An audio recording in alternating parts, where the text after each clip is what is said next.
Hello friends, smart start P S സിയുടെ പുതിയൊരു വീഡിയോയിലേക്ക് എല്ലാവർക്കും സ്വാഗതം. ഇന്ന് നമ്മൾ ന്യൂ SART 10th സ്റ്റാൻഡേർഡ് ഹിസ്റ്ററിയുടെ രണ്ടാമത്തെ ചാപ്റ്ററായ സ്വാതന്ത്ര്യം, സമത്വം, സാഹോദര്യം എന്ന പാഠഭാഗമാണ് പഠിക്കാൻ പോകുന്നത്. ഓൾഡ് SART 10th സ്റ്റാൻഡേർഡിൽ ലോകത്തെ സ്വാധീനിച്ച വിപ്ലവങ്ങൾ എന്ന പാഠഭാഗത്തിൽ ഫ്രഞ്ച് വിപ്ലവത്തെ പറ്റി നമ്മൾ ഓൾറെഡി പഠിച്ചിട്ടുണ്ട്. അതിൻ്റെ കുറച്ചും കൂടി അഡ്വാൻസ്ഡ് പോയിൻ്റാണ് ഈ ക്ലാസ്സിൽ പറയുന്നത്.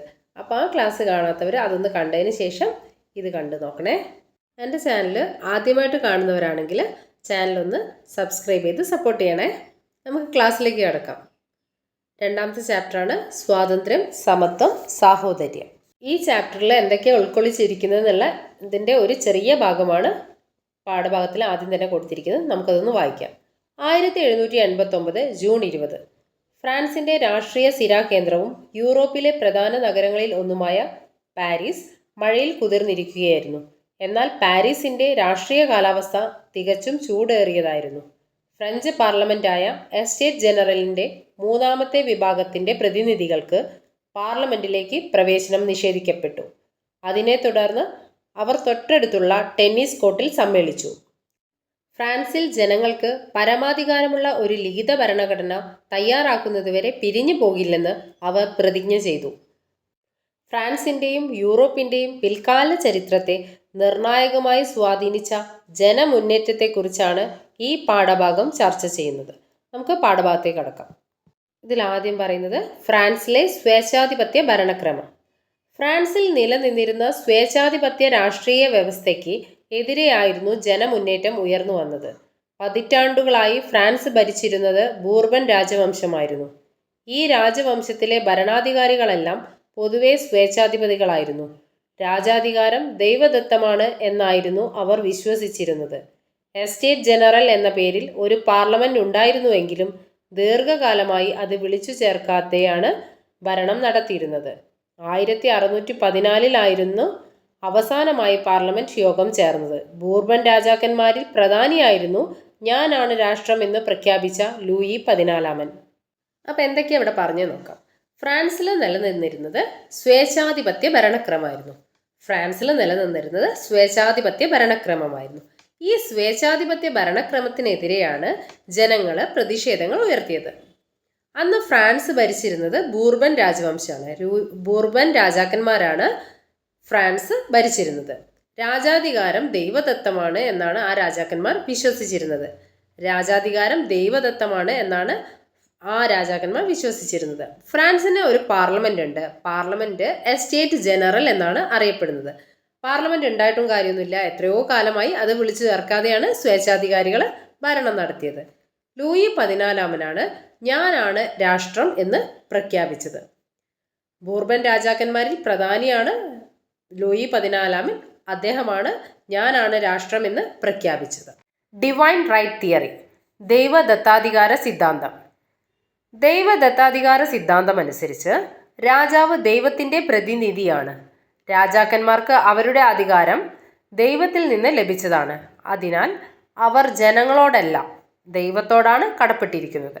സ്വേച്ഛാധിപത്യ ഭരണത്തെ പിന്തുണയ്ക്കുന്നവർ ഈ സിദ്ധാന്തത്തിൽ വിശ്വസിച്ചു. അപ്പോൾ ഇതിൽ പറഞ്ഞിരിക്കുന്നത് ദൈവദത്താധികാര സിദ്ധാന്തം അനുസരിച്ച് രാജാവിന് അധികാരം കൊടുത്തത് ദൈവമാണ്. അതുകൊണ്ട് രാജാവ് കടപ്പെട്ടിരിക്കുന്നത് ദൈവത്തോടാണ്, ജനങ്ങളോടല്ല. ഇത്രേ പറഞ്ഞിട്ടുള്ളൂ. പിന്നെ ഇതിൽ യൂറോപ്പിൽ 1789 യൂറോപ്പിൻ്റെ ഒരു ഭൂപടം കൊടുത്തിട്ടുണ്ട്. ബാക്കി ഭാഗം നോക്കാം. ഫ്രാൻസിലെ ഭരണാധികാരികൾ ജനങ്ങൾക്ക് അപ്രിയരായിരുന്നു. അതിനുള്ള കാരണങ്ങളാണ് കൊടുത്തിരിക്കുന്നത്. അത് നോക്കാം. ലൂയി 14 തുടർന്ന് അധികാരത്തിൽ വന്ന ലൂയി 15 കാലത്തെ അഴിമതിയും ധൂർത്തും അദ്ദേഹം തുടർച്ചയായി നടത്തിയ യുദ്ധങ്ങളും രാജ്യത്തെയും ജനങ്ങളെയും ദുരിതത്തിലാക്കി. തൻ്റെ ധൂർത്തിനായി പണം കണ്ടെത്താൻ അദ്ദേഹം ജനങ്ങളുടെ മേൽ പുതിയ നികുതികൾ അടിച്ചേൽപ്പിച്ചു. ലൂയി 16 പിന്നീട് അധികാരത്തിലെത്തിയത്. എന്നാൽ അദ്ദേഹം ഭരണകാര്യങ്ങളിൽ മതിയായ താല്പര്യം പ്രകടിപ്പിച്ചിരുന്നില്ല. വിശ്വസ്തരായ മന്ത്രിമാരുടെ കൈകളിൽ രാജ്യം ഭദ്രമാണ് എന്ന വിശ്വാസമായിരുന്നു അദ്ദേഹത്തിനുണ്ടായിരുന്നത്. രാജ്ഞിയായിരുന്ന മേരി ആന്റോയിനറ്റ് ഭരണകാര്യങ്ങളിൽ തുടർച്ചയായി ഇടപെട്ടിരുന്നു. രാജ്ഞിയുടെ ധാരാളിത്തവും ധൂർത്തും രാജാവ് കണ്ടില്ലെന്ന് നടിച്ചു. ഇത് ജനങ്ങളിൽ അസംതൃപ്തി ഉളവാക്കി. ഇതിൽ പറഞ്ഞിരിക്കുന്നത് ലൂയി 14 ശേഷം ലൂയി 15 അധികാരത്തിൽ വന്നത്. അദ്ദേഹത്തിൻ്റെ കാലത്തും അഴിമതിയും ധൂർത്തും തുടർച്ചയായ യുദ്ധങ്ങളൊക്കെ കാരണം ജനങ്ങൾ കുറേ ദുരിതത്തിലായി. ഈ ധൂർത്തിന് വേണ്ടിയിട്ട് അദ്ദേഹം പണം കണ്ടെത്തിയിരുന്നത് നികുതി ഭാരം കൂട്ടിയിട്ടായിരുന്നു. അതിനുശേഷം വന്നത് ലൂയി 16 ലൂയി 16 ഭാര്യയാണ് മേരി അന്റോയിനറ്റ്. അടുത്തത് പറയുന്നത് ഫ്രഞ്ചിലെ സാമൂഹിക വ്യവസ്ഥിതിയാണ്. പ്രഭുക്കൾ യുദ്ധം ചെയ്യുന്നു, പുരോഹിതർ പ്രാർത്ഥിക്കുന്നു, സാധാരണക്കാർ നികുതി കൊടുക്കുന്നു. ഫ്രാൻസിലെ സാധാരണക്കാരുടെ ഇടയിൽ പ്രചാരത്തിലിരുന്ന ഒരു ചൊല്ലായിരുന്നു ഇത്. ഇതുകൊണ്ട് അർത്ഥമാക്കുന്നത് എന്തൊക്കെയാണെന്ന് നമുക്ക് നോക്കാം. 18-ാം നൂറ്റാണ്ടിലെ ഫ്രഞ്ച് സമൂഹത്തെ മൂന്ന് തട്ടുകൾ അല്ലെങ്കിൽ എസ്റ്റേറ്റുകളായി വിഭജിച്ചിരുന്നു. പുരോഹിതർ 1-ാം എസ്റ്റേറ്റിലും പ്രഭുക്കൾ 2-ാം എസ്റ്റേറ്റിലും സാധാരണക്കാർ 3-ാം എസ്റ്റേറ്റിലുമായിരുന്നു ഉൾപ്പെട്ടിരുന്നത്. ഫ്രഞ്ച് സമൂഹത്തെ 3 തട്ടുകൾ അല്ലെങ്കിൽ 3 എസ്റ്റേറ്റുകളായാണ് ഭാഗിച്ചിരുന്നത്. അതിൽ 1-ാമത്തെ എസ്റ്റേറ്റ് എന്ന് പറഞ്ഞാൽ പുരോഹിതന്മാരാണ്, 2-ാമത്തെ എസ്റ്റേറ്റിൽ പ്രഭുക്കന്മാരും 3-ാമത്തെ എസ്റ്റേറ്റിൽ സാധാരണക്കാരുമാണ് ഉണ്ടായിരുന്നത്. അടുത്ത ഭാഗം നോക്കാം. പുരോഹിതർ 1-ാം എസ്റ്റേറ്റ്. വളരെ പ്രബലരും സമ്പന്നരുമായിരുന്നു ഫ്രാൻസിലെ കത്തോലിക്ക സഭ. ഭൂസ്വത്തിൻ്റെ വലിയൊരു ഭാഗവും സഭയുടെ ഉടമസ്ഥതയിലായിരുന്നു. പുരോഹിതരെ എല്ലാത്തരം നികുതികളിൽ നിന്നും ഒഴിവാക്കിയിരുന്നു. മാത്രമല്ല അവർ സാധാരണ കർഷകരിൽ നിന്നും ടൈഫ് എന്ന നികുതി പിരിച്ചിരുന്നു. വിളവിൻ്റെ 10-1 നികുതിയായി നൽകേണ്ടിയിരുന്നത്. ഇത് സാധാരണ കർഷകർക്ക് പുരോഹിതരോട് വിരോധം തോന്നാൻ ഇടയാക്കി. 1-ാമത്തെ എസ്റ്റേറ്റിൽ ഉൾപ്പെട്ടിരുന്നവർ പുരോഹിതന്മാരായിരുന്നു. ഭൂസ്വത്തിൻ്റെ വലിയൊരു ഭാഗം അവരുടെ കയ്യിലായിരുന്നു. അതേപോലെ അവർക്ക് നികുതികളൊന്നും അടക്കേണ്ടിയിരുന്നില്ല. അവർ സാധാരണ കർഷകരിൽ നിന്നും പിരിച്ചെടുത്ത നികുതിയാണ് ടൈഫ് എന്നറിയപ്പെടുന്നത്. വിളവിൻ്റെ 10-1 നികുതിയായി നൽകേണ്ടിയിരുന്നത്. അടുത്ത് നോക്കാം. പ്രഭുക്കൾ 2-ാം എസ്റ്റേറ്റ്. ഭരണരംഗത്തെ ഉയർന്ന സ്ഥാനങ്ങളും സൈന്യത്തിലെ ഉയർന്ന പദവികളും കൈയടക്കി വെച്ചിരുന്നത് പ്രഭുക്കളായിരുന്നു. ഇവർ ഭൂ ഉടമകൾ കൂടിയായിരുന്നു. ആഡംബര ജീവിതം നയിച്ചിരുന്ന പ്രഭുക്കൾ ജനങ്ങളിൽ നിന്ന് വിവിധ നികുതികൾ പിരിച്ചെടുത്തിരുന്നു. 1749 നിയമം അനുസരിച്ച് എല്ലാ വിഭാഗത്തിൽപ്പെട്ട ജനങ്ങളും തങ്ങളുടെ വരുമാനത്തിൻ്റെ 20-ൽ 1 ഭാഗം സർക്കാരിലേക്ക് നേരിട്ട് നികുതിയായി നൽകണമായിരുന്നു. ഈ നികുതി വോങ് തിയം എന്നറിയപ്പെട്ടിരുന്നു. ആദ്യത്തെ 2 വിഭാഗങ്ങളും പുരോഹിതരും പ്രഭുക്കളും രാജാവിന് ഒരു ചെറിയ തുക മാത്രം നൽകി തന്ത്രപൂർവ്വം ആ നികുതിയിൽ നിന്ന് ഒഴിവായിരുന്നു. തങ്ങളുടെ അവകാശങ്ങൾ നിലനിർത്തുന്നതിനായി രാജവാഴ്ചയെ എതിർക്കുന്നതിന് പുരോഹിതരും പ്രഭുക്കളും ഒരിക്കലും മടി കാണിച്ചിരുന്നില്ല. അപ്പോൾ ഇതിൽ പറഞ്ഞത് 2-ാം എസ്റ്റേറ്റിൽ ഉൾപ്പെട്ടിരുന്നത് പ്രഭുക്കളായിരുന്നു. അവരും ഭരണരംഗത്തെ ഉയർന്ന സ്ഥാനങ്ങളും സൈന്യത്തിലെ ഉയർന്ന പദവികളൊക്കെ കൈകാര്യം ചെയ്തിരുന്നത് പ്രഭുക്കളായിരുന്നു. ഇവരും ഭൂ ഉടമകളായിരുന്നു. ആഡംബര ജീവിതം നയിക്കാൻ വേണ്ടിയിട്ട് ഇവർ ജനങ്ങളിൽ നിന്ന് കൂടുതൽ നികുതികൾ പിരിച്ചെടുക്കാൻ തുടങ്ങി. 1749 നിയമം അനുസരിച്ച് ഫ്രാൻസിലെ എല്ലാ ജനവിഭാഗങ്ങളും തങ്ങളുടെ വരുമാനത്തിൻ്റെ 20-ൽ 1 ഭാഗം സർക്കാരിലേക്ക് നികുതിയായി അടയ്ക്കണമായിരുന്നു. ഈ നികുതിക്ക് പറയുന്ന പേരാണ് വോങ് തിയം. എസ്റ്റേറ്റിലെ ആദ്യത്തെ 2 വിഭാഗക്കാർ, അതായത് പുരോഹിതരും പ്രഭുക്കന്മാരും, രാജാവിന് ഒരു ചെറിയ തുക മാത്രം നികുതിയായിട്ട് നൽകിയിട്ട് ആ ഭാരിച്ച നികുതിയിൽ നിന്നും ഒഴിവാക്കപ്പെട്ടു. അപ്പം നമ്മൾ 1-ാമത്തെ എസ്റ്റേറ്റും 2-ാമത്തെ എസ്റ്റേറ്റും പറഞ്ഞു. 1-ാമത്തെ എസ്റ്റേറ്റിൽ പുരോഹിതന്മാരാണ്, 2-ാമത്തെ എസ്റ്റേറ്റിൽ പ്രഭുക്കന്മാരായിരുന്നു. ഇനി അടുത്ത ഭാഗം നോക്കാം. പ്രഭുക്കൾ സാധാരണക്കാരായ ജനങ്ങളെ ചൂഷണം ചെയ്തിരുന്ന വിവിധ രീതികൾ. ആദ്യത്തേത് കോർവി. ഒരു വർഷത്തിൽ 3-4 ദിവസം സാധാരണക്കാരെ കൊണ്ട് പ്രതിഫലം നൽകാതെ ജോലി ചെയ്യിപ്പിക്കുന്നതിനുള്ള അവകാശം. പ്രഭുക്കന്മാർക്ക് ജനങ്ങളെ ചൂഷണം ചെയ്യാനുള്ള ഒരു അവകാശമാണ് കോർവി. അതെന്ന് പറഞ്ഞാൽ ഒരു വർഷത്തിൽ 3-4 ദിവസം സാധാരണക്കാരെ കൊണ്ട് പ്രതിഫലമൊന്നും നൽകാതെ ജോലി ചെയ്യിപ്പിക്കാനുള്ള അധികാരമാണ് കോർവി. അടുത്തത് ബെനാലിറ്റി. വീഞ്ഞു നിർമ്മാണത്തിലെ കുത്തക വഴി ലഭിക്കുന്ന അധിക നികുതിയും മുന്തിരിച്ചാർ, റൊട്ടി തുടങ്ങിയവയുടെ നിർമ്മാണത്തിനായി ജന്മിയുടെ ഉടമസ്ഥതയിലുള്ള സൗകര്യങ്ങൾ നിർബന്ധമായും ഉപയോഗിക്കേണ്ടി വരുന്നതിൻ്റെ വാടകയും ഇതിൽ ഉൾപ്പെടുന്നു.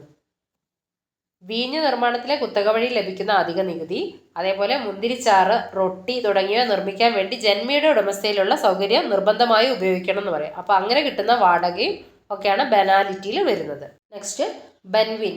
തങ്ങളുടെ പ്രദേശത്ത് ഉൽപ്പാദിപ്പിച്ചിരുന്ന വീഞ്ഞിന്മേലുള്ള കുത്തക നികുതിയാണ് ബെൻവിൻ. ബെൻവിൻ നികുതി എന്ന് പറഞ്ഞാൽ തങ്ങളുടെ പ്രദേശത്ത് ഉൽപ്പാദിപ്പിച്ചിരുന്ന വീഞ്ഞിന്മേലുള്ള കുത്തക നികുതിയാണ്. പിയേഷ് എന്ന് പറഞ്ഞാൽ പാലങ്ങൾ, റോഡുകൾ എന്നിവയുടെ മേലുള്ള ചുങ്കമാണ് പിയേഷ്. ടെറാഷ് എന്ന് പറഞ്ഞാൽ വിളവെടുപ്പ് കാലത്ത് കർഷകരിൽ നിന്ന് പിരിക്കുന്ന ഒരു പ്രത്യേക നികുതിയാണ് ടെറാഷ്. ടെറാഷ് എന്ന് പറഞ്ഞാൽ വിളവെടുപ്പ് കാലത്ത് കർഷകരിൽ നിന്ന് പിരിക്കുന്ന പ്രത്യേക തരം നികുതിയാണ് ടെറാഷ്. അടുത്ത് നോക്കാം. സാധാരണക്കാർ മൂന്നാം എസ്റ്റേറ്റ്.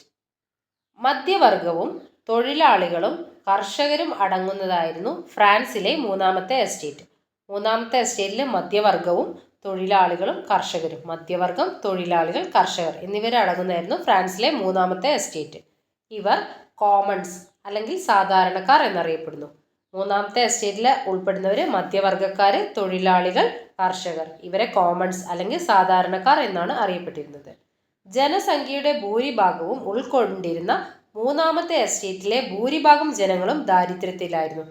ഈ കോമൺസിലാണ് ജനസംഖ്യയുടെ ഭൂരിഭാഗം ആൾക്കാരും ഉൾക്കൊണ്ടിരുന്നത്. അവരൊക്കെ ദാരിദ്ര്യം അനുഭവിച്ചവരായിരുന്നു. തങ്ങൾ ഉൽപ്പാദിപ്പിക്കുന്ന വിളവിൻ്റെ ഒരംശം മാത്രമാണ് കർഷകന് ലഭിച്ചിരുന്നത്. അവർ രാജാവിനും പള്ളിക്കും പ്രഭുവിനും വ്യത്യസ്തങ്ങളായ നികുതികൾ നൽകാൻ ബാധ്യസ്ഥരായിരുന്നു. അതിനോടൊപ്പം പ്രതിഫലമില്ലാതെ അനേകം നിർബന്ധിത സേവനങ്ങളും ഇവർ ചെയ്യേണ്ടതായി വന്നു. അപ്പോൾ മൂന്നാം എസ്റ്റേറ്റുകാർ എന്ന് പറയുന്നത് സാധാരണക്കാരാണ്. അവരെ കോമൺസ് എന്നാണ് അറിയപ്പെട്ടിരുന്നത്. മധ്യവർഗവും തൊഴിലാളികളും കർഷകരുമാണ് ഇതിൽ ഉൾപ്പെട്ടിരുന്നത്. മൂന്നാമത്തെ എസ്റ്റേറ്റുകാർ രാജാവിനും പള്ളിക്കും പ്രഭുക്കന്മാർക്കും നികുതികൾ നൽകാൻ ബാധ്യസ്ഥരായിരുന്നു. ആവശ്യമുള്ള സന്ദർഭങ്ങളിൽ സൈനിക സേവനം നടത്തുക, പൊതുനിരത്തുകൾ, ജലമാർഗങ്ങൾ, പാതകൾ തുടങ്ങിയവയുടെ മരാമത്ത് പണികൾ സൗജന്യ സേവനമായി നൽകുക എന്നിവയൊക്കെ ഈ സാധാരണക്കാർ നിർബന്ധിതമായി ചെയ്യേണ്ടിയിരുന്ന കാര്യങ്ങളായിരുന്നു. ഇനി പഠിക്കാനുള്ളത് മധ്യവർഗത്തിൻ്റെ ഉദയം. 18-ാം നൂറ്റാണ്ടിൽ ഫ്രഞ്ച് സമൂഹത്തിൽ ഒരു മധ്യവർഗം ഉയർന്നു വന്നു. ഫ്രാൻസിൻ്റെ കാർഷിക വ്യാവസായിക രംഗത്ത് ഇക്കാലത്തുണ്ടായ പുരോഗതി മധ്യവർഗത്തിൻ്റെ ഉദയത്തിന് കാരണമായി. കാർഷിക വ്യാവസായിക രംഗത്തുണ്ടായ വളർച്ചയോടെ പുതിയ നഗരങ്ങൾ ഉയർന്നു വന്നു. നഗരങ്ങളിലെ തൊഴിൽ സാധ്യതകൾ ഉപയോഗപ്പെടുത്തിയവർ സാമ്പത്തിക പുരോഗതി കൈവരിക്കുകയും മധ്യവർഗത്തിൻ്റെ ഭാഗമാവുകയും ചെയ്തു. ആഭ്യന്തര വാണിജ്യവും കോളനികളുമായുള്ള കച്ചവടവും ഫ്രാൻസിലെ വ്യവസായികളെ സമ്പന്നരാക്കി. പ്രധാന തുറമുഖങ്ങളും പട്ടണങ്ങളും ഈ സമ്പന്നരുടെ നിയന്ത്രണത്തിലായിരുന്നു. ഇവരും മധ്യവർഗത്തിൻ്റെ ഭാഗമായിരുന്നു. ഇങ്ങനെ രൂപപ്പെട്ട മധ്യവർഗത്തിൽ ഡോക്ടർമാർ, നിയമജ്ഞർ, ബാങ്കർമാർ എന്നിവരും ഉൾപ്പെട്ടിരുന്നു. ഈ മധ്യവർഗവും സാധാരണക്കാരെ പോലെ ഭരണകൂടത്തിനും പ്രഭുക്കൾക്കും നികുതി നൽകണമായിരുന്നു. വിദ്യാഭ്യാസപരമായും സാമ്പത്തികമായും മുൻപന്തിയിലെത്തിയിട്ടും ഭരണത്തിലും സൈന്യത്തിലും അവർക്ക് അർഹിക്കുന്ന പദവിയോ അധികാരമോ ലഭിച്ചിരുന്നില്ല. ചുരുക്കത്തിൽ കടുത്ത അസംതൃപ്തിയോടെയാണ് മധ്യവർഗം കഴിഞ്ഞിരുന്നത്. 18-ാം നൂറ്റാണ്ടിൽ ഫ്രാൻസിലെ കാർഷിക വ്യാവസായിക രംഗത്തുണ്ടായ പുരോഗതിയിലൂടെ ഒരു മധ്യവർഗമാണ് ഉയർന്നു വന്നത്. ഈ മധ്യവർഗത്തിൽ ഉൾപ്പെട്ടവരാണ് ഡോക്ടർമാർ, നിയമജ്ഞർ, ബാങ്കർ എന്നിവരൊക്കെ. മധ്യവർഗക്കാരും സാധാരണക്കാരെ പോലെ ഭരണകൂടത്തിനും പ്രഭുക്കന്മാർക്കൊക്കെ നികുതി നൽകേണ്ടിയിരുന്നു. അവർക്ക് ഉയർന്ന വിദ്യാഭ്യാസവും സാമ്പത്തിക സ്ഥിതി ഉണ്ടായിട്ട് കൂടി അവർക്ക് ഭരണത്തിലോ സൈന്യത്തിലോ ഒന്നും കാര്യമായിട്ടുള്ള പദവിയോ അധികാരമോ ഒന്നും ലഭിച്ചില്ല. അടുത്തത് ഈ ബോക്സിൽ കൊടുത്തിരിക്കുന്ന ഒരു നികുതിയാണ് ഗാബല്ലെ എന്ന് പറയുന്നത്. 13-ാം നൂറ്റാണ്ട് മുതൽ എല്ലാ ഉൽപ്പന്നങ്ങളുടെയും മേൽ ചുമത്തപ്പെട്ടിരുന്ന ഒരു നികുതിയായിരുന്നു ഇത്. 15-ാം നൂറ്റാണ്ട് മുതൽ ഇത് ഉപ്പിന് മാത്രമായി മാറി. തികച്ചും ജനവിരുദ്ധമായ നികുതിയായിരുന്നു ഗാബല്ലെ. ഗാബല്ലെ എന്ന് പറഞ്ഞാൽ 13-ാം നൂറ്റാണ്ടിൽ എല്ലാ ഉൽപ്പന്നങ്ങളുടെയും മേൽ ചുമത്തിയിരുന്ന ഒരു നികുതിയായിരുന്നു. പിന്നീട് അത് ഉപ്പിന് മാത്രമായി ചുമത്തിയ നികുതിയാക്കപ്പെട്ടു. അടുത്തത് ഈ ബോക്സിൽ കൊടുത്ത ഭാഗം നോക്കാം. Will and Ariel Durant. പ്രശസ്ത ചരിത്രകാരരായ വിൽ ഡ്യൂറന്റും ഏരിയൽ ഡ്യൂറന്റും ഫ്രഞ്ച് വിപ്ലവത്തിൽ മധ്യവർഗത്തിൻ്റെ പങ്കിനെ പറ്റി പ്രസ്താവിക്കുന്നതാണ് താഴെ കൊടുത്തിരിക്കുന്നത്. അത് നോക്കാം. അസംതൃപ്തരായ കർഷക വർഗത്തെ ആയുധമാക്കിക്കൊണ്ട് പൗരോഹിത്യത്തെയും പ്രഭുത്വത്തെയും തകിടം മറിക്കുകയും അസ്വസ്ഥരായ നഗരവാസികളെ കൊണ്ട് രാജകീയ സേനകളെ നിർവീര്യമാക്കുകയും ചെയ്ത ബൂർഷ്വാസികളുടെ പ്രവർത്തനമായിരുന്നു ഫ്രഞ്ച് വിപ്ലവത്തിൻ്റെ സത്ത. എന്നോട് പറയാം. അസംതൃപ്തരായ കർഷക വർഗത്തെ ആയുധമാക്കിക്കൊണ്ട് പൗരോഹിത്യത്തെയും പ്രഭുത്വത്തെയും തകിടം മറിക്കുകയും അസ്വസ്ഥരായ നഗരവാസികളെ കൊണ്ട് രാജകീയ സേനകളെ നിർവീര്യമാക്കുകയും ചെയ്ത ബൂർഷ്വാസിയുടെ പ്രവർത്തനമായിരുന്നു ഫ്രഞ്ച് വിപ്ലവത്തിൻ്റെ സത്ത. ഒന്ന് വായിച്ചു പോയാൽ മതി. അടുത്ത ഭാഗം നോക്കാം. 18-ാം നൂറ്റാണ്ടിലെ ഫ്രഞ്ച് സമൂഹത്തെ പല തട്ടുകളായി തിരിച്ചിരുന്നു നമ്മൾ പറഞ്ഞു. അതാണ് ഈ ഡയഗ്രത്തിൽ കൊടുത്തിരുന്നത്. ഏറ്റവും മുകളിൽ രാജാവാണ്, ദൈവദത്താവകാശമുണ്ട്. അതേപോലെ രാജാവ് സ്വേച്ഛാധിപതിയായിരുന്നു. രണ്ടാമത് അതായത് എസ്റ്റേറ്റിൽ 1-ാം എസ്റ്റേറ്റിൽ പുരോഹിതന്മാരായിരുന്നു. പുരോഹിതന്മാർ വലിയ ഒരു ഭൂപ്രദേശങ്ങളൊക്കെ കൈവശം വെച്ചിരുന്നവരായിരുന്നു. എല്ലാ നികുതിയിൽ നിന്നും ഒഴിവാക്കപ്പെട്ടിരുന്നു. കർഷകരിൽ നിന്ന് ടൈഫ് എന്ന നികുതി പിരിച്ചെടുത്തു. പ്രഭുക്കന്മാരാണ് 2-ാം എസ്റ്റേറ്റിൽ ഉണ്ടായിരുന്നത്. ഭരണരംഗത്തും സൈന്യ രംഗത്തും ഉയർന്ന പദവി വഹിച്ചു. ജനങ്ങളിൽ നിന്ന് കൂടുതൽ ടാക്സ് പിരിച്ചെടുത്തു. സാധാരണക്കാർ, മധ്യവർഗം, തൊഴിലാളികൾ, കർഷകരൊക്കെയായിരുന്നു കോമൺസ് എന്നറിയപ്പെടുന്ന മൂന്നാം വർഗ്ഗക്കാർ. ജനസംഖ്യയുടെ ഭൂരിഭാഗം ഇവരായിരുന്നു. അടുത്ത ഭാഗം നോക്കാം. സാമ്പത്തിക പ്രതിസന്ധി. 1770-കളിൽ ഫ്രാൻസിലെ കാർഷിക രംഗം കടുത്ത പ്രതിസന്ധി നേരിട്ടു. ഉൽപാദനത്തിലെ കുറവായിരുന്നു ഇതിന് കാരണമായത്. ഇത് ധാന്യങ്ങളുടെയും റൊട്ടിയുടെയും വില വർധനവിന് കാരണമായി. 1730-നും 1789-നും ഇടയിലുള്ള കാലത്ത് ധാന്യങ്ങളുടെ വിലയിൽ 60% വർധനവുണ്ടായി. എന്നാൽ തൊഴിലാളികളുടെ കൂലിയിലെ വർധനവ് 22% മാത്രമായി തീർന്നു. തീറ്റപ്പുല്ലിനുണ്ടായ കടുത്ത ക്ഷാമം കന്നുകാലി സമ്പത്തിൽ വലിയ കുറവുണ്ടാക്കി. ജനസംഖ്യയുടെ 1/3 ഭാഗത്തെ ഈ പ്രശ്നം പ്രതികൂലമായി ബാധിച്ചു. ബ്രിട്ടനുമായി ഫ്രാൻസ് ഒപ്പുവച്ച കച്ചവട കരാർ പ്രകാരം ബ്രിട്ടീഷ് ഉൽപ്പന്നങ്ങളിൽ മേലുള്ള ഇറക്കുമതി തീരുവയിൽ വലിയ കുറവുണ്ടായി. ഇതോടെ ഫ്രഞ്ച് വിപണിയിൽ ബ്രിട്ടീഷ് ഉൽപ്പന്നങ്ങൾ വന്നു നിറയുകയും ഫ്രാൻസിലെ കരകൗശല തൊഴിലാളികൾ തൊഴിൽ രഹിതരാവുകയും ചെയ്തു.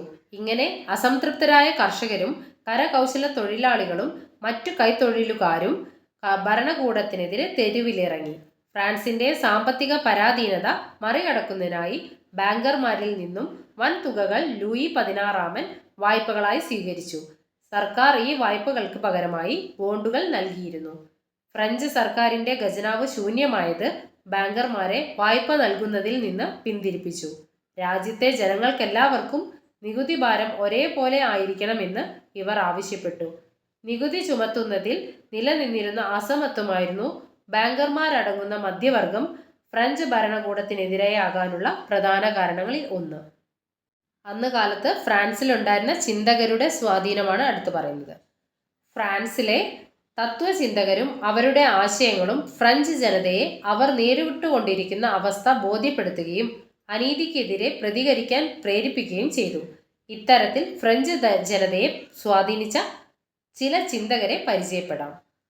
ആദ്യത്തേത് വോൾട്ടയർ. തത്വചിന്തകനും ചരിത്രകാരനും ആക്ഷേപഹാസ്യകാരനുമായ ഒരു മനുഷ്യസ്നേഹിയായിരുന്നു വോൾട്ടയർ. അദ്ദേഹം ദൈവനിഷേധിയായിരുന്നില്ലെങ്കിലും തൻ്റെ ലേഖനങ്ങളിലൂടെ പുരോഹിതരെ നിരന്തരം വിമർശിച്ചിരുന്നു. തൻ്റെ നിലപാടുകളും രചനകളും മൂലം അദ്ദേഹം ഫ്രാൻസിൽ നിന്നും പുറത്താക്കപ്പെട്ടു. വോൾട്ടയർ ഒന്നുകൂടെ വായിക്കാം. തത്വചിന്തകനും ചരിത്രകാരനും ആക്ഷേപഹാസ്യകാരനുമായിരുന്ന ഒരു മനുഷ്യസ്നേഹിയായിരുന്നു വോൾട്ടയർ. അദ്ദേഹം ഒരു ദൈവനിഷേധിയായിരുന്നില്ലെങ്കിലും തൻ്റെ ലേഖനങ്ങളിലൂടെ പുരോഹിതരെ നിരന്തരം വിമർശിച്ചിരുന്നു. തൻ്റെ നിലപാടുകളും രചനകളും മൂലം അദ്ദേഹം ഫ്രാൻസിൽ നിന്നും പുറത്താക്കപ്പെട്ടു. അടുത്ത് പഠിക്കാനുള്ളത് റൂസോ. വിദ്യാഭ്യാസ ചിന്തകനും രാഷ്ട്രമീമാംസകനുമായിരുന്നു റൂസോ. അദ്ദേഹത്തിൻ്റെ കൃതിയായ സാമൂഹ്യ ഉടമ്പടി, ദ സോഷ്യൽ കോൺട്രാക്ട്, വ്യക്തിയും രാഷ്ട്രവും തമ്മിലുള്ള ബന്ധത്തെ നിർവചിച്ചു. അപ്പോൾ റൂസോയുടെ ഒരു പ്രധാന കൃതിയാണ് സാമൂഹ്യ ഉടമ്പടി അല്ലെങ്കിൽ ദ സോഷ്യൽ കോൺട്രാക്ട്. അതിൽ വ്യക്തിയെയും രാഷ്ട്രവും തമ്മിലുള്ള ബന്ധത്തെ പറ്റിയാണ് പ്രതിപാദിച്ചിരിക്കുന്നത്. ജനങ്ങൾ തങ്ങളുടെ ക്ഷേമത്തിനും ഉന്നമനത്തിനും വേണ്ടി ഒരു കരാർ പ്രകാരം രാജാവിനെ സൃഷ്ടിച്ചു. ഉത്തരവാദിത്തങ്ങൾ രാജാവ് ലംഘിച്ചിരുന്നു. അതിനാൽ രാജാവിന് ഭരിക്കാനുള്ള അവകാശം നഷ്ടപ്പെട്ടിരിക്കുന്നു എന്ന് അദ്ദേഹം അഭിപ്രായപ്പെട്ടു. അപ്പം എന്താ പറഞ്ഞത്? ജനങ്ങൾ തങ്ങളുടെ ക്ഷേമത്തിനും ഉന്നമനത്തിനും വേണ്ടി ഒരു കരാർ പ്രകാരം രാജാവിനെ സൃഷ്ടിച്ചു. ഉത്തരവാദിത്തങ്ങൾ രാജാവ് ലംഘിച്ചിരിക്കുന്നു. അതിനാൽ രാജാവിന് ഭരിക്കാനുള്ള അവകാശം നഷ്ടപ്പെട്ടിരിക്കുന്നു എന്നാണ് അദ്ദേഹം അഭിപ്രായപ്പെട്ടത്. നല്ല നിയമം നല്ല പൗരരെ സൃഷ്ടിക്കുന്നു എന്ന് അദ്ദേഹം വാദിച്ചു.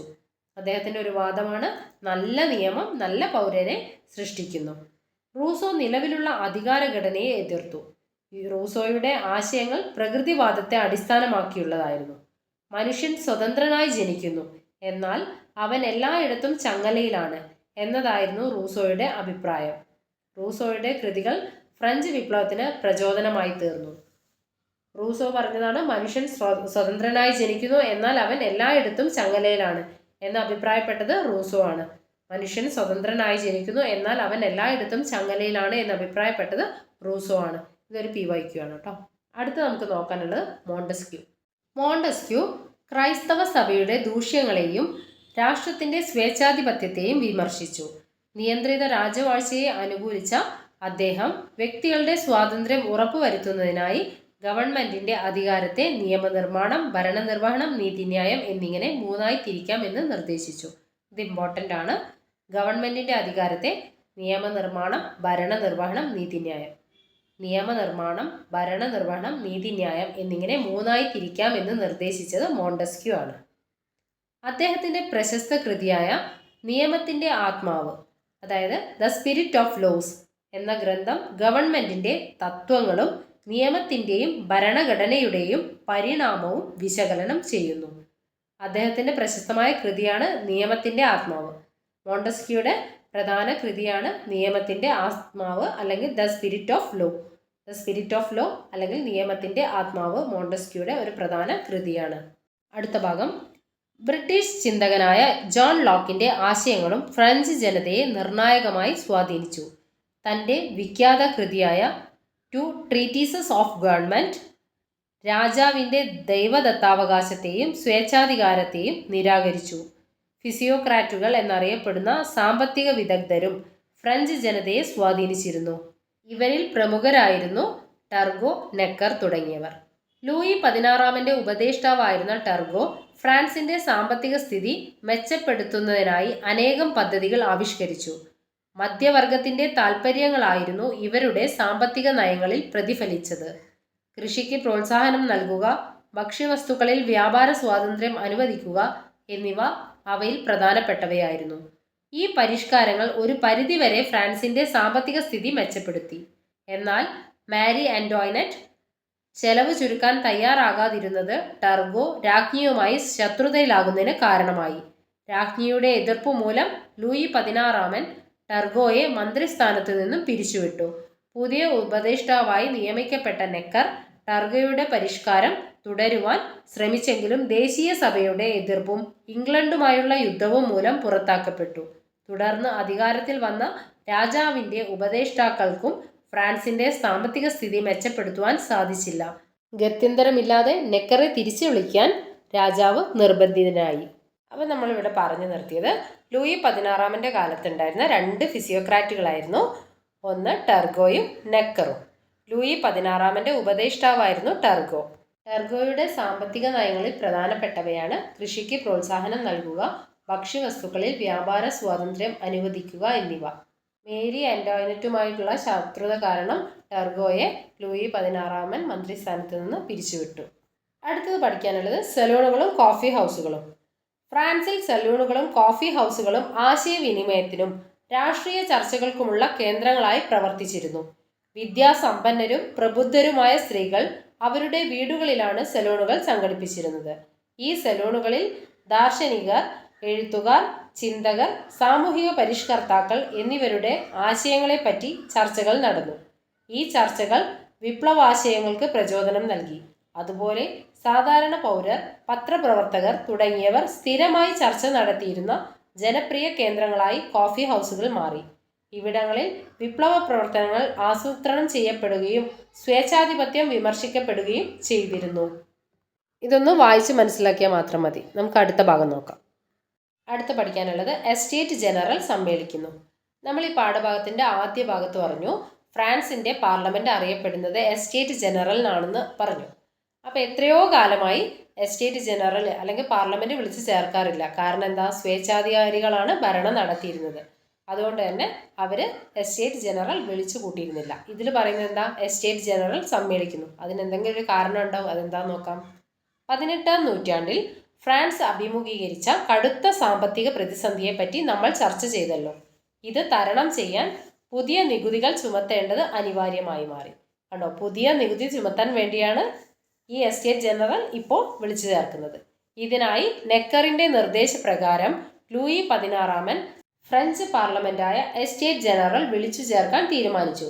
175 വർഷങ്ങൾക്ക് ശേഷം വീണ്ടും എസ്റ്റേറ്റ് ജനറൽ വിളിച്ചു ചേർക്കാൻ തീരുമാനിച്ചപ്പോൾ അതിൻ്റെ സംഘാടനത്തെ സംബന്ധിച്ച് തർക്കങ്ങൾ ഉടലെടുത്തു.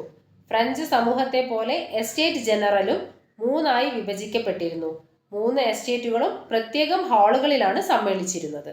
നമ്മൾ ഈ പാഠഭാഗത്ത് പറഞ്ഞു ഫ്രഞ്ച് സമൂഹത്തെ 3 എസ്റ്റേറ്റുകളായി ആണ് തിരിച്ചിരുന്നത്. അതേപോലെ എസ്റ്റേറ്റ് ജനറലും 3 തന്നെ വിഭജിക്കപ്പെട്ടിരുന്നു.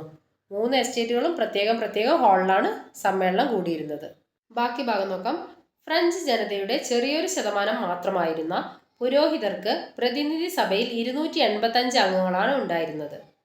ഫ്രഞ്ച് ജനതയിൽ ഏകദേശം 1,40,000 മാത്രമായിരുന്ന പ്രഭുക്കന്മാർക്ക് പ്രതിനിധി സഭയിൽ 308 അംഗങ്ങളായിരുന്നു ഉണ്ടായിരുന്നത്. ഭൂരിപക്ഷം വരുന്ന സാധാരണക്കാരായ ജനങ്ങൾക്ക് പ്രതിനിധി സഭയിൽ 621 അംഗങ്ങളാണ് ഉണ്ടായിരുന്നത്. 1ഉം 2ഉം എസ്റ്റേറ്റുകളിലെ അംഗത്വം പരമ്പരാഗതമായിരുന്നു. എന്നാൽ 3ആം എസ്റ്റേറ്റിലെ അംഗങ്ങൾ തിരഞ്ഞെടുക്കപ്പെട്ടവരായിരുന്നു. അപ്പം ഓരോ എസ്റ്റേറ്റിലും എത്ര അംഗങ്ങളൊക്കെയാണ് ഉള്ളതെന്ന് നോക്കാം. ഫ്രഞ്ച് ജനസംഖ്യയുടെ ചെറിയൊരു ഭാഗമാണ് പുരോഹിതന്മാരുണ്ടായിരുന്നത്. ആ സഭയിലുള്ള അംഗങ്ങൾ 285 അംഗങ്ങളാണ്. രണ്ടാമത്തെ എസ്റ്റേറ്റായ പ്രഭുക്കന്മാരുടെ പ്രതിനിധി സഭയിൽ നിന്ന് 308 അംഗങ്ങളും ഭൂരിപക്ഷം വരുന്ന സാധാരണക്കാർ അല്ലെങ്കിൽ കോമൺസിലെ പ്രതിനിധി സഭയിൽ നിന്നും 621 അംഗങ്ങളാണ് ഉണ്ടായിരുന്നത്. ഒരു സഭയ്ക്ക് ഒരു വോട്ട് എന്നതായിരുന്നു നിലനിന്നിരുന്ന രീതി.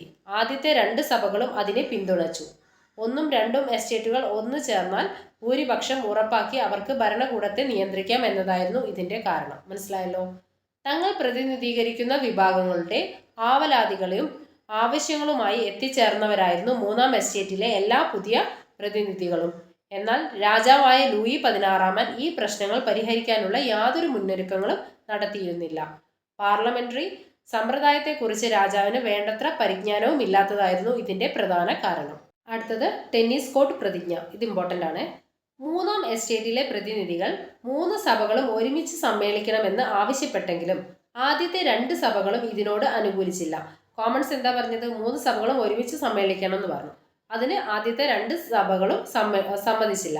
ഇതേ തുടർന്ന് 1789 ജൂൺ 17-ാം തീയതി 3ആം എസ്റ്റേറ്റിലെ അംഗങ്ങൾ തങ്ങളാണ് ഫ്രാൻസിലെ യഥാർത്ഥ പ്രതിനിധികൾ എന്ന് പ്രഖ്യാപിക്കുകയും തങ്ങളുടെ സഭയെ ഫ്രഞ്ച് ദേശീയ സഭ എന്ന് വിളിക്കുകയും ചെയ്തു. ഉപരിസഭകളുടെ പിന്തുണയോടെ ലൂയി 16 ഈ സഭ സമ്മേളിച്ചിരുന്ന ഹാൾ അടച്ചിടുകയും പട്ടാളക്കാവൽ ഏർപ്പെടുത്തുകയും ചെയ്തു. ജൂൺ 20-ന് ഴാങ് സിൽവിയൻ ബെയ്ലി, അംബേസിയസ് മിറാബോ തുടങ്ങിയവരുടെ നേതൃത്വത്തിൽ തൊട്ടടുത്തുണ്ടായിരുന്ന ടെന്നീസ് കോർട്ടിൽ 3ആം എസ്റ്റേറ്റിലെ പ്രതിനിധികൾ സമ്മേളിച്ചു. ഒരു വ്യവസ്ഥാപിത ഭരണഘടന ഉണ്ടാകുന്നതുവരെ തങ്ങൾ പിരിഞ്ഞു പോവില്ലെന്ന് അവർ പ്രഖ്യാപിച്ചു. ഇത് പിൽക്കാലത്ത് ടെന്നീസ് കോർട്ട് പ്രതിജ്ഞ എന്നറിയപ്പെട്ടു. ഈ സംഭവമാണ് പാഠഭാഗത്തിന്റെ ആമുഖത്തിൽ പരാമർശിച്ചത്. ദേശീയ സഭയുടെ ഈ സമ്മേളനമാണ് പിൽക്കാല ചരിത്രത്തിൽ ടെന്നീസ് കോർട്ട് അസംബ്ലി എന്ന പേരിൽ വിഖ്യാതമായത്. അപ്പോൾ ടെന്നീസ് കോർട്ട് പ്രതിജ്ഞ നടന്നത് 1789 ജൂൺ 20-നാണ്. 1789 ജൂൺ 20-ാം തീയതി ഴാങ് സിൽവിയൻ ബെയ്ലി, അംബേസിയസ് മിറാബോ തുടങ്ങിയവരുടെ നേതൃത്വത്തിൽ തൊട്ടടുത്തുള്ള ടെന്നീസ് കോർട്ടിൽ 3ആം എസ്റ്റേറ്റിലെ പ്രതിനിധികൾ സമ്മേളിച്ചു. നേതൃത്വം നൽകിയത് ഴാങ് സിൽവിയൻ ബെയ്ലി, അംബേസിയസ് ആൻഡ് മിറാബോ. ഇനി പഠിക്കാനുള്ളത് ബാസ്റ്റിലിന്റെ പതനവും വിപ്ലവത്തിന്റെ ആരംഭവും നോക്കാം. ലൂയി 16 രാജാവ് തന്റെ ഉപദേഷ്ടാവായിരുന്ന നെക്കറെ സ്ഥാനഭ്രഷ്ടനാക്കുകയും പാരീസ് വിട്ടുപോകാൻ ആജ്ഞാപിക്കുകയും ചെയ്തു എന്ന വാർത്ത കാട്ടുതീ പോലെ പടർന്നു. പ്രകോപിതരായ ജനക്കൂട്ടം പാരീസ് നഗരത്തിലെ ധാന്യ സംഭരണശാലകളും റൊട്ടിക്കടകളും കയ്യേറി. ആയുധങ്ങൾ സംഭരിച്ച അവർ 1789 ജൂലൈ 14-ാം തീയതി ബൂർബൺ സ്വേച്ഛാധിപത്യത്തിന്റെ പ്രതീകമായിരുന്ന പാരീസിലെ ബാസിൽ കോട്ട തകർക്കുകയും മണിക്കൂറുകൾക്കകം പാരീസ് നഗരം തങ്ങളുടെ നിയന്ത്രണത്തിലാക്കുകയും ചെയ്തു. 1789 ജൂലൈ 14-നാണ് ബാസിൽ കോട്ട തകർത്തത്. 1789 ജൂലൈ 14-ാം തീയതിയാണ് ബൂർബൺ സ്വേച്ഛാധിപത്യത്തിന്റെ പ്രതീകമായിരുന്ന ബാസ്റ്റിൽ കോട്ട തകർത്തത്. ബാസ്റ്റിൽ കോട്ടയുടെ തകർച്ച ഫ്രഞ്ച് വിപ്ലവത്തിന്റെ ആരംഭമായി കണക്കാക്കുന്നു. ബാസ്റ്റിൽ കോട്ടയുടെ തകർച്ച ഫ്രഞ്ച് വിപ്ലവത്തിന്റെ ആരംഭമായി കണക്കാക്കുന്നു. ഫ്രാൻസിന്റെ ഗ്രാമപ്രദേശങ്ങളിലും അക്രമങ്ങൾ അരങ്ങേറി. നികുതി പിരിവുകാരും ജനങ്ങളുടെ കോപത്തിനിരയായി. ജനരോഷം ഭയന്ന ലൂയി 16 ദേശീയ സഭ പാസാക്കിയ നിയമങ്ങൾക്ക് അംഗീകാരം നൽകി. ദേശീയ സഭ നിയമനിർമ്മാണം വഴി നടപ്പിലാക്കിയ ചില പരിഷ്കാരങ്ങളാണ് ചുവടെ കൊടുത്തിരിക്കുന്നത്. അവ നോക്കാം. അടിമത്തം നിർത്തലാക്കി. പ്രഭുക്കളുടെ പ്രത്യേക അധികാരങ്ങൾ എടുത്തു കളഞ്ഞു. ജനങ്ങൾ കത്തോലിക്ക സഭയ്ക്ക് നൽകേണ്ടിയിരുന്ന കരം നിർത്തലാക്കി. അധികമായി ചുമത്തിയിരുന്ന നികുതികൾ റദ്ദാക്കി. അടുത്തത് സ്ത്രീകളും ഫ്രഞ്ച് വിപ്ലവവും. ഭക്ഷ്യക്ഷാമവും ദേശീയ സഭയോട് സഹകരിക്കാത്ത ലൂയി 16 നയങ്ങളും സ്ത്രീകളെ പ്രക്ഷോഭത്തിനിറങ്ങാൻ പ്രേരിപ്പിച്ചു.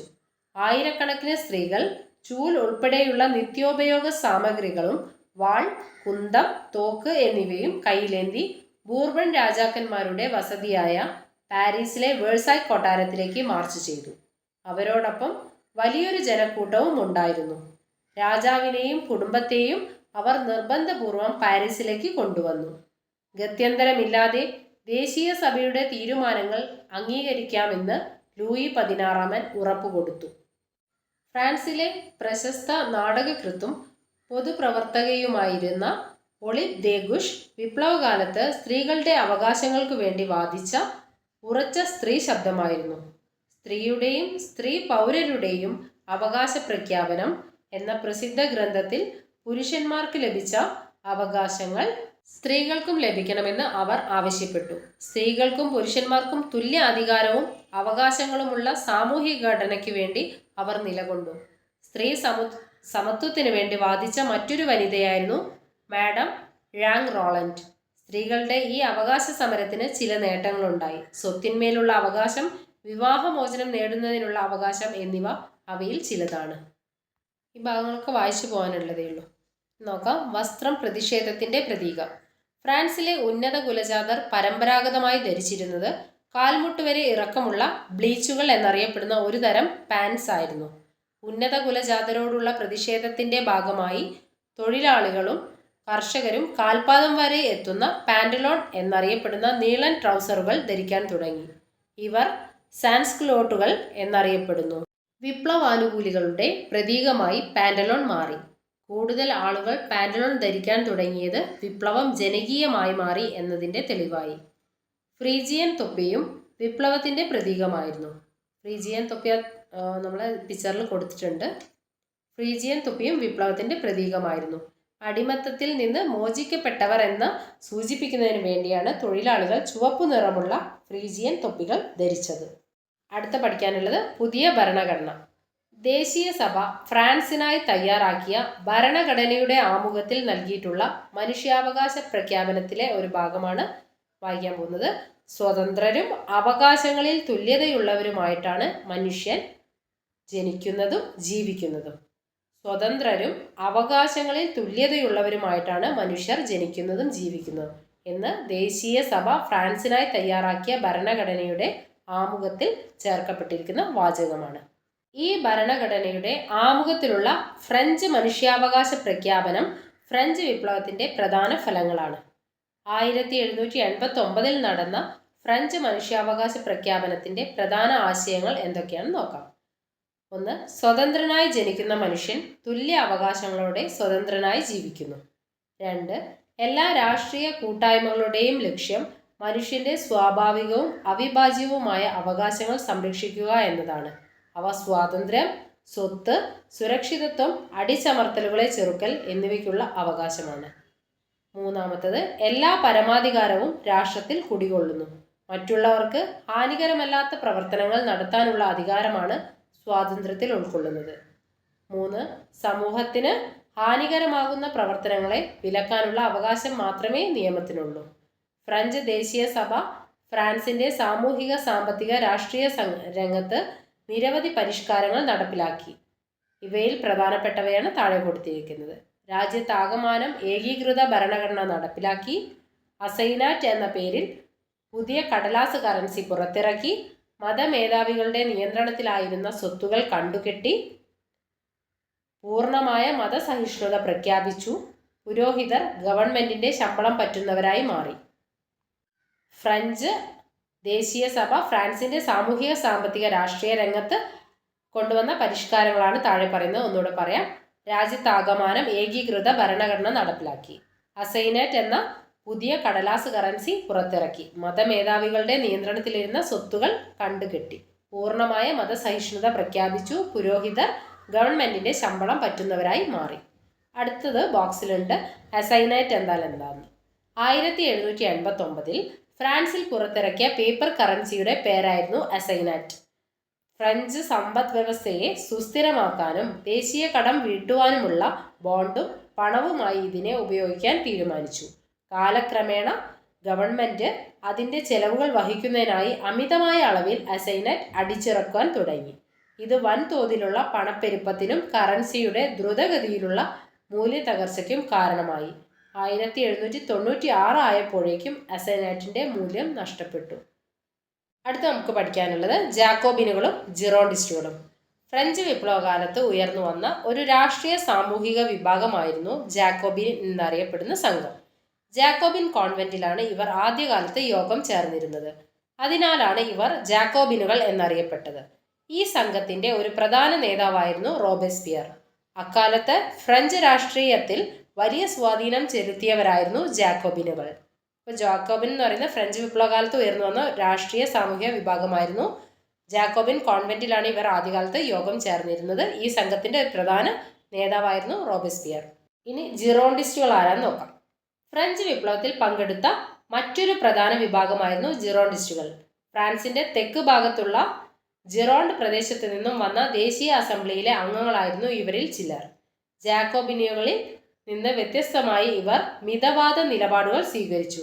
ഭൂവുടമകളും വ്യാപാരികളുമായ ഉന്നത വിഭാഗക്കാരുടെ പ്രതിനിധികളായിരുന്നു ഇവർ ഭൂവുടമകളുടെയും വ്യാപാരികളുടെയൊക്കെ ഉന്നത വർഗക്കാരുടെ പ്രതിനിധികളായിട്ടാണ് ജിറോണ്ടിസ്റ്റുകൾ വന്നത്. അപ്പോൾ ജാക്കോബിനും ജിറോണ്ടിസ്റ്റുകളും അറിഞ്ഞല്ലോ. ജാക്കോബിൻ്റെ പ്രധാന നേതാവായിരുന്നു റോബേസ്പിയർ ആണ് ജാക്കോബിനിലെ പ്രധാന നേതാവ്. അടുത്ത് നമുക്ക് പഠിക്കാനുള്ളത് ഭീകരവാഴ്ചയും സെപ്റ്റംബർ കൂട്ടക്കൊലയും. 1792 ദേശീയ സഭയുടെ സ്ഥാനത്ത് നാഷണൽ കൺവെൻഷൻ എന്ന പുതിയ ഭരണസമിതി നിലവിൽ വന്നു. നാഷണൽ കൺവെൻഷൻ ഫ്രാൻസിനെ ഒരു റിപ്പബ്ലിക്കായി പ്രഖ്യാപിക്കുകയും ലൂയി 16 വധശിക്ഷയ്ക്ക് വിധേയനാക്കുകയും ചെയ്തു. ഒരു റിപ്പബ്ലിക്കായി മാറിയ ഫ്രാൻസിന്റെ ഭരണ നേതൃത്വം ജാക്കോബിനുകൾ പിടിച്ചെടുത്തു. യൂറോപ്പിലെ പ്രബല ശക്തികളായ ബ്രിട്ടനും ഓസ്ട്രിയയും റഷ്യയും ഫ്രാൻസിനെ ആക്രമിച്ചപ്പോൾ ഈ സ്ഥിതിവിശേഷം നേരിടുന്നതിനു വേണ്ടി പൊതുരക്ഷാ കമ്മിറ്റി രൂപീകരിച്ചു. ഈ കമ്മിറ്റിയുടെ നേതൃത്വത്തിൽ അതിഭീകരമായ ഭരണമാണ് പാരീസിൽ അരങ്ങേറിയത്. പാരീസ് നഗരത്തിന്റെ ഭരണം ഡാന്റൺ, ഹെബർട്ട്, മറാട്ട്, റോബേസ്പിയർ എന്നിവരുടെ കൈകളിലായിരുന്നു.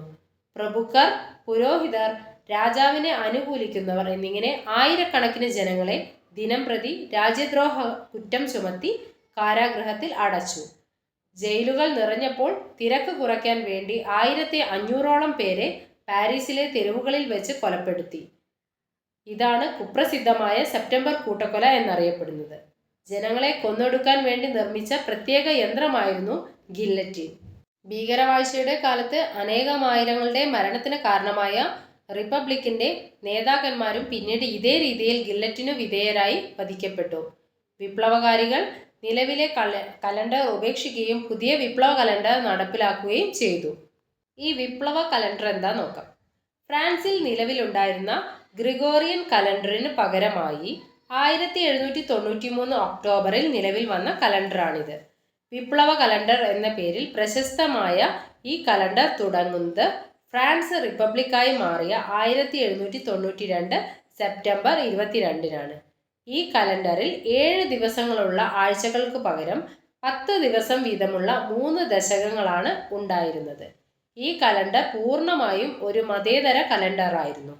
വിപ്ലവത്തിൻ്റെ 12ാം വർഷം വരെ, അതായത് 1801 വരെ ഈ കലണ്ടറാണ് ഫ്രാൻസിൽ പ്രചാരത്തിലിരുന്നത്. അപ്പോൾ വിപ്ലവ കലണ്ടർ എന്ന് പറഞ്ഞാൽ ഫ്രാൻസിൽ നിലവിലുണ്ടായിരുന്ന ഗ്രിഗോറിയൻ കലണ്ടറിന് പകരം 1793 ഒക്ടോബറിൽ നിലവിൽ വന്നതാണ്. വിപ്ലവ കലണ്ടർ എന്ന പേര് പ്രശസ്തമായ ഈ കലണ്ടർ തുടങ്ങുന്നത് ഫ്രാൻസ് റിപ്പബ്ലിക്കായി മാറിയ 1792 സെപ്റ്റംബർ 22. ഈ കലണ്ടറിൽ 7 ദിവസങ്ങളുള്ള ആഴ്ചകൾക്ക് പകരം 10 ദിവസങ്ങൾ വീതമുള്ള 3 ദശകങ്ങളായിട്ടാണ് കാണിച്ചിരിക്കുന്നത്. അടുത്തത് നമുക്ക് പഠിക്കാനുള്ള ഗില്ലറ്റിൻ. ഫ്രഞ്ച് വിപ്ലവം നടന്നത് 1789 1799. ഫ്രഞ്ച് വിപ്ലവകാലത്ത് കൂടുതൽ പേരെ പെട്ടെന്ന് ശിരച്ഛേദം ചെയ്ത് വധിക്കുന്നതിന് വേണ്ടി ഉപയോഗിച്ച ഭയാനകമായ ഉപകരണമാണ് ഗില്ലറ്റിൻ. ഈ ആശയം നിർദ്ദേശിച്ച ഡോക്ടർ ജോസഫ് ഇഗ്നാസ് ഗില്ലോട്ടിൻ്റെ പേരിലാണ് ഇതറിയപ്പെടുന്നത്. ലൂയി 16 രാജാവിനെയും മേരി ആന്റോയിനറ്റ് രാജ്ഞിയെയും ഗില്ലറ്റിൻ ഉപയോഗിച്ചാണ് വധിച്ചത്. ഭീകരവാഴ്ചയുടെ കാലത്ത് വിപ്ലവ നേതാവായിരുന്ന റോബേസ്പിയറെയും ഗില്ലറ്റിന് വിധേയരാക്കി. ഫ്രഞ്ച് വിപ്ലവകാലം എന്ന് പറയുന്നത് 1789 1799 ആണ്. ഈ കാലഘട്ടത്തിൽ കൂടുതൽ പേരെ ശിരച്ഛേദം ചെയ്ത് വധിക്കാൻ വേണ്ടി ഉപയോഗിച്ച ഒരു ഉപകരണമാണ് ഗില്ലറ്റിൻ. ലൂയി 16-നെയും മേരി ആന്റോയിനറ്റിനെയും ഗില്ലറ്റിൻ ഉപയോഗിച്ചാണ് വധിച്ചത്. ഭീകരവാഴ്ചയുടെ കാലത്ത് വിപ്ലവ നേതാവായിരുന്ന റോബേസ്പിയറിനെയും ഗില്ലറ്റിന് വിധേയമാക്കിയിട്ടുണ്ട്. അടുത്ത പഠിക്കാനുള്ളത് പുതിയ ഭരണഘടന വരുന്നു. ഭീകരവാഴ്ച അവസാനിച്ച ശേഷം 1795 ഫ്രാൻസിൽ ഒരു പുതിയ ഭരണഘടന നിലവിൽ വന്നു. ഇത് പ്രകാരം 5 അംഗങ്ങൾ അടങ്ങിയ സമിതിയാണ് ഭരണം നിർവഹിച്ചത്. ഈ ഭരണ സംവിധാനം ഡയറക്ടറി എന്ന് വിളിക്കപ്പെട്ടു. അഴിമതിയും കെടുകാര്യസ്ഥതയും ഡയറക്ടറിയുടെ തകർച്ചയ്ക്ക് കാരണമായി തീർന്നു. ജനങ്ങൾ കൂടുതൽ ദാരിദ്ര്യത്തിലേക്ക് നീങ്ങുകയും അവർക്ക് പുതിയ ഗവൺമെന്റിൽ വിശ്വാസം നഷ്ടപ്പെടുകയും ചെയ്തു. ഫ്രഞ്ച് വിപ്ലവത്തിന്റെ അനന്തരഫലങ്ങൾ നോക്കാം. ഫ്രഞ്ച് വിപ്ലവത്തിന്റെ ഏറ്റവും പ്രകടമായ ഫലം ഫ്രാൻസിലെ ഫ്യൂഡലിസത്തിന്റെ തകർച്ചയാണ്. പഴയ ഭരണത്തിൽ ഉണ്ടായിരുന്ന നിയമങ്ങൾ വിപ്ലവത്തോടെ ഇല്ലാതാക്കി. സഭയുടെ കൈവശമുണ്ടായിരുന്ന ഭൂമി ഇടത്തരക്കാരുടെ കൈവശമായി തീരുന്നു. പ്രഭുക്കരുടെ ഭൂമി കണ്ടുകെട്ടുകയും അവർക്കുണ്ടായ എല്ലാ തരം ആനുകൂല്യങ്ങളും നിർത്തലാക്കുകയും ചെയ്തു. ഏകീകൃത അളവ് തൂക്ക സമ്പ്രദായം, അതായത് മെട്രിക് സമ്പ്രദായം നടപ്പിലാക്കിയതോടെ അളവ് തൂക്കങ്ങളിലെ കൃത്യതയില്ലായ്മ അവസാനിച്ചു. ആധുനിക ദേശീയത എന്ന ആശയം ഫ്രഞ്ച് വിപ്ലവത്തിന്റെ സംഭാവനയാണ്. ഒരു രാജ്യത്തിന്റെ നിലനിൽപ്പ് രാജവംശത്തിലൂടെയല്ലാതെ ദേശീയ സ്വഭാവത്തിലൂടെ പ്രകടമാക്കാൻ തുടങ്ങിയത് ഫ്രഞ്ച് വിപ്ലവം മുതലാണ്.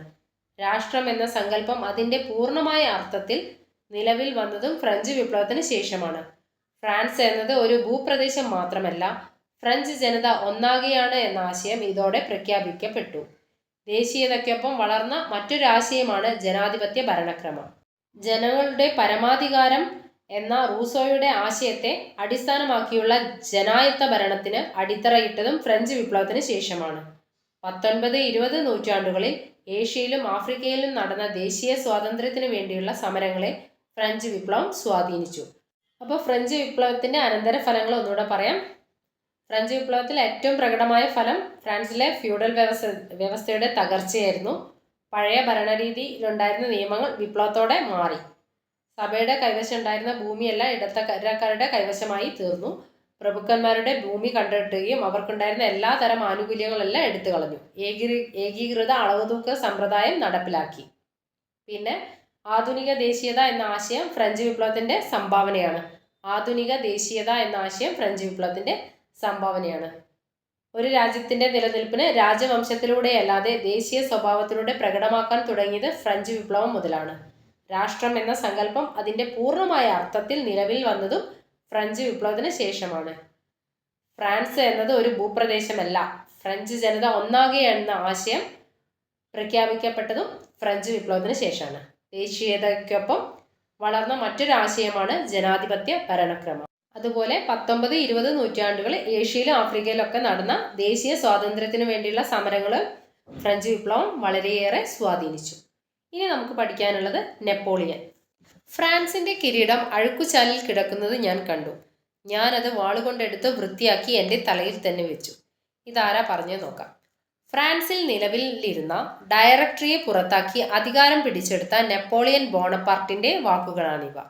നെപ്പോളിയന്റെ ഈ വാക്കുകളിൽ നിന്ന് എന്തൊക്കെ കാര്യങ്ങളാണ് നമുക്ക് മനസ്സിലാക്കാൻ കഴിയുന്നത്? അരാജകത്വത്തിലേക്ക് വഴുതി മാറിയ ഫ്രഞ്ച് സമൂഹത്തെയും തൻ്റെ കരുത്തുകൊണ്ട് ഫ്രാൻസിന്റെ അധികാരം പിടിച്ചെടുത്തതിനെയുമാണ് നെപ്പോളിയന്റെ ഈ വാക്കുകൾ വ്യക്തമാക്കുന്നത്. ഫ്രഞ്ച് സൈന്യത്തിലെ ബ്രിഗേഡിയർ ജനറലായിരുന്നു നെപ്പോളിയൻ. ഡയറക്ടറിക്ക് പകരം 3 കോൺസൽമാർ അടങ്ങുന്ന ഒരു പുതിയ ഭരണ സംവിധാനം നെപ്പോളിയൻ സ്ഥാപിച്ചു. അതിന്റെ 1-ാം കോൺസൽ നെപ്പോളിയൻ തന്നെയായിരുന്നു. താമസിയാതെ നെപ്പോളിയൻ ഫ്രാൻസിന്റെ ചക്രവർത്തിയായി സ്വയം അധികാരമേറ്റു.